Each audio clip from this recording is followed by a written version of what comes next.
বিগত সরকার পুনরায় শতভাগ পেনশন নতুনভাবে প্রদান করে, অথচ যে সমস্ত সরকারি কর্মকর্তা কর্মচারী পেনশনের 50 ভাগ বিক্রি করেছে তাদেরকে পুনরায় শতভাগ পেনশন প্রদান করা হয় নাই।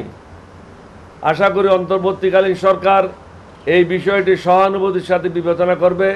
এখানে বড় ধরনের একটা বৈষম্য সংগঠিত হয়েছে।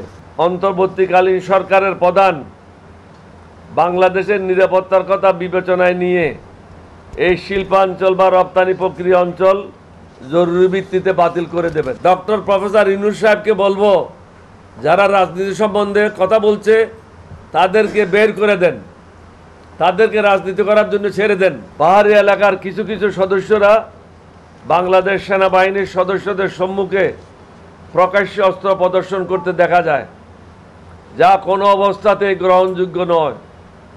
পার্বত্য চট্টগ্রামের অশান্ত পরিবেশের বিষয়টি হালকাভাবে দেখলে সমস্যা বৃদ্ধি পাবে। সমস্যা সৃষ্টিকারীদের কঠোর হস্তে দমন করতে হবে। পার্বত্য চট্টগ্রামকে আমরা কোনো গোষ্ঠীর নিকট ইজারা দিই নাই। প্রয়োজনে আর্মির সংখ্যা বৃদ্ধি করা যেতে পারে। সীমান্ত এলাকায় অবৈধ পারাপার বন্ধ করতে হবে। স্বৈরাচারী হাসিনা সরকার চট্টগ্রাম জেলার মিরসরাইতে বিদেশিদের জন্য একটি শিল্পাঞ্চল বা রপ্তানি প্রক্রিয়াকরণ অঞ্চল প্রতিষ্ঠা করেছে। বাংলাদেশের নিরাপত্তার বিষয়টি বিবেচনায় আনলে এই অঞ্চলটি খুবই স্পর্শকাতর।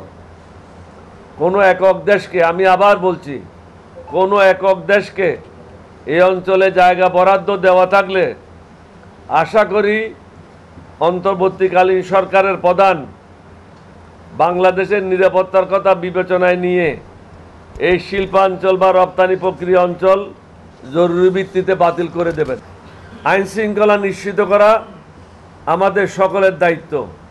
বিভিন্ন জায়গায় কিছু কিছু লোক উপজেলা সহ বিভিন্ন স্তরে অফিসারদেরকে ভয়ভীতি প্রদর্শন করে টাকা পয়সা রোজগারে ব্যস্ত। এই ধরনের ব্যক্তিদের তালিকা প্রস্তুত করে অনতিবিলম্বে তাদের গ্রেপ্তারের ব্যবস্থা করতে হবে। আর্মিকে আমি অনুরোধ করব, সেনাবাহিনীকে অনুরোধ করব, আপনারা মাঠে ময়দানে ম্যাজিস্ট্রেসি পাওয়ার নিয়ে আছেন, এখনো পর্যন্ত কেন আপনারা এই কাজে হস্তক্ষেপ করছেন না? কি কারণে এখনো চাঁদাবাজি চলছে? মানুষের জীবন অসহায় হয়ে যাচ্ছে। 80 টাকার চিচিঙ্গা 120 টাকায় বিক্রি হচ্ছে। প্রত্যেকটা জিনিসের দাম বৃদ্ধি পেয়েছে। আর্মিকে এখানে একটা বলিষ্ঠ ভূমিকা পালন করতে হবে।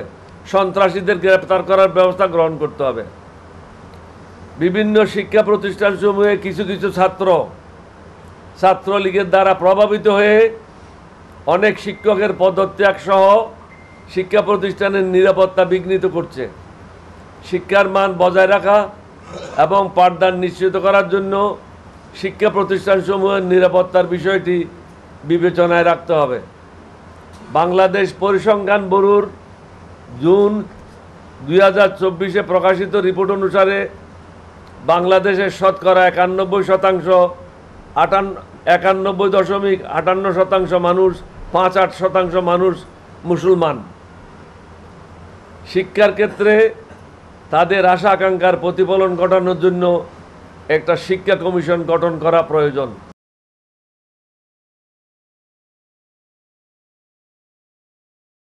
ইতিমধ্যে যে কমিশনগুলি গঠিত হয়েছে তাদের মধ্যে অনেকেই রাজনীতি নিয়ে কথা বলছে।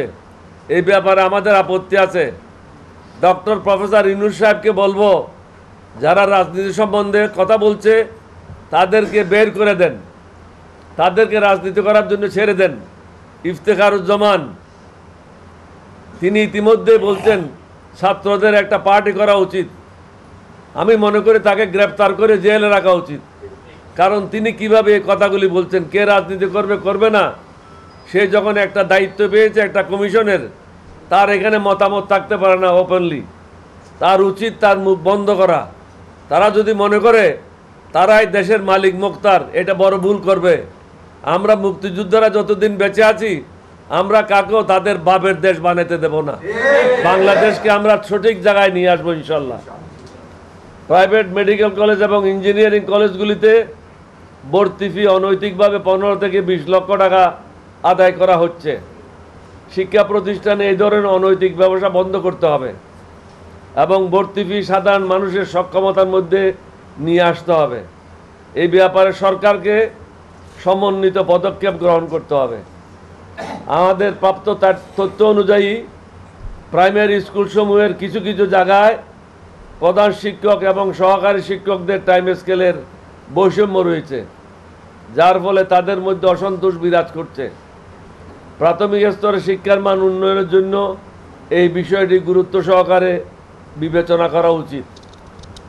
যে সমস্ত সরকারি কর্মকর্তা কর্মচারী অবসর গ্রহণ করার পর তাদের পেনশনের শতভাগ বিক্রি করে নগদ টাকা হাতে নিয়েছে, তাদেরকে বিগত সরকার পুনরায় শতভাগ পেনশন নতুনভাবে প্রদান করে। অথচ যে সমস্ত সরকারি কর্মকর্তা কর্মচারী পেনশনের 50 ভাগ বিক্রি করেছে, তাদেরকে পুনরায় শতভাগ পেনশন প্রদান করা হয় নাই। আশা করি অন্তর্বর্তীকালীন সরকার এই বিষয়টি সহানুভূতির সাথে বিবেচনা করবে। এখানে বড় ধরনের একটা বৈষম্য সংগঠিত হয়েছে। হিন্দু সম্প্রদায়ের দুর্গাপূজা একটি গুরুত্বপূর্ণ অনুষ্ঠান। আমাদের সকলকে, এলডিপি সকলকে আমি বলবো, বাংলাদেশের সকল মুসলমানদেরকে এই অনুষ্ঠান সফলভাবে এবং নিরাপত্তার সাথে পালন করার জন্য সহযোগিতা করতে হবে। বিশেষভাবে সরকারকে আইন শৃঙ্খলা বজায় রাখার জন্য সতর্ক ব্যবস্থা গ্রহণ করতে হবে, কারণ আওয়ামীপন্থীরা বিভিন্ন জায়গায় দুর্গাপূজাকে কেন্দ্র করে বিশৃঙ্খলা সৃষ্টি করতে পারে। হিন্দু সম্প্রদায় বিভিন্ন সময় দাবি করে আসছে দুর্গাপূজা উপলক্ষে তাদের জন্য সরকারের পক্ষ থেকে যেন 3 দিনের ঐচ্ছিক ছুটি ঘোষণা দেওয়া হয়। এলডিপির পক্ষ থেকে আমাদের প্রস্তাব হচ্ছে তাদের জন্য ন্যূনতম 2 দিন ঐচ্ছিক ছুটি ঘোষণা দেওয়া হোক, তাহলে তাদের প্রতি সুবিচার করা হবে। আশা করি আমাদের মধ্যে কেউ বিদেশিদের দালাল হিসেবে কাজ করবে না।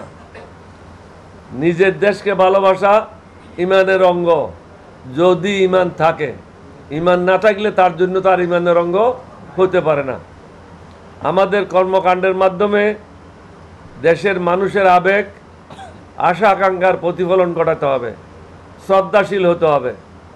নিজের জন্য বিপদ ডেকে আনা উচিত হবে না, অন্যথায় জনগণের রোষান হলে অন্তর্বর্তীকালীন সরকারকে পড়তে হবে এবং আল্লাহর নিকট জবাবদিহি করতে হবে।